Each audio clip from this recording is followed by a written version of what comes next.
I'm Veronica Verkley.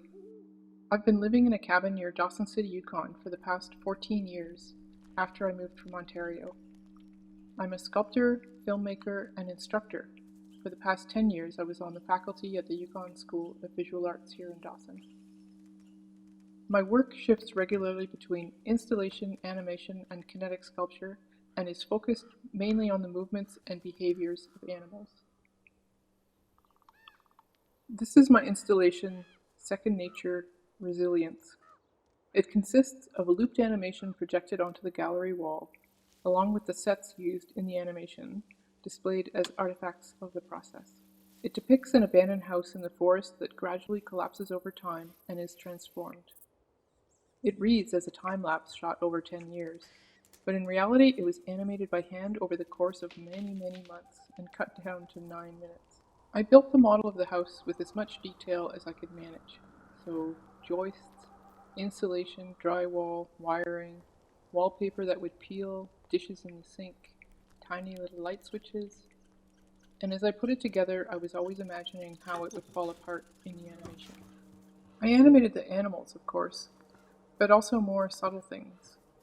The grass moving in the breeze, rain falling, snow accumulating, fall colors on the hillside, stars in the sky, and the lights and shadows increasing, decreasing, and shifting each season. I also animated the house falling apart, windows cracking, paint aging, wallpaper staining, mold growing, houseplants withering, things rusting and rotting, moss and plants taking over. You don't really notice most of that, but I like to think that you can feel it. The camera is the one thing that never moves.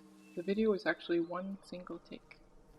The soundtrack is layered and complex. It includes the sounds and calls of many species of birds, animals, and insects familiar to where I live. Then there's Foley for things like the footfalls of the fox, sound effects for things like the door falling off its hinges, as well as atmospheric sounds like wind and rain, all connected together with a minimal electronic score. One of the inspirations for this project was observing the forest around me. Every morning for the past 10 years, I've captured a few seconds of video of the view looking south. On any particular day or even week, nothing much happens, yet when you string those clips together, all kinds of changes become apparent. I was also inspired by images of the deserted structures around Chernobyl, urban decay in cities like Detroit, and by abandoned cabins I'd come across in the bush, completely overgrown and reabsorbed into the landscape.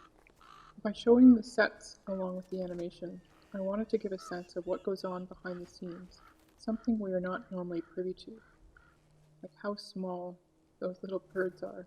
I wanted to think about how we can only perceive some things over a long period of time. Even while animating, I was focused on things that wouldn't become apparent to me until it was all cut together. The house becomes uninhabitable to some, but as it falls apart, it becomes refuge for others.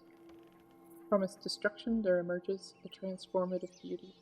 Living in the bush over the years, I often glimpse animals, insects and birds, but I'm mainly aware of their lives in quite subtle ways, listening for calls, following tracks, looking for nests and middens. Over time, patterns emerge, stories unfold. This animation is distilled from those observations. Life is resilient.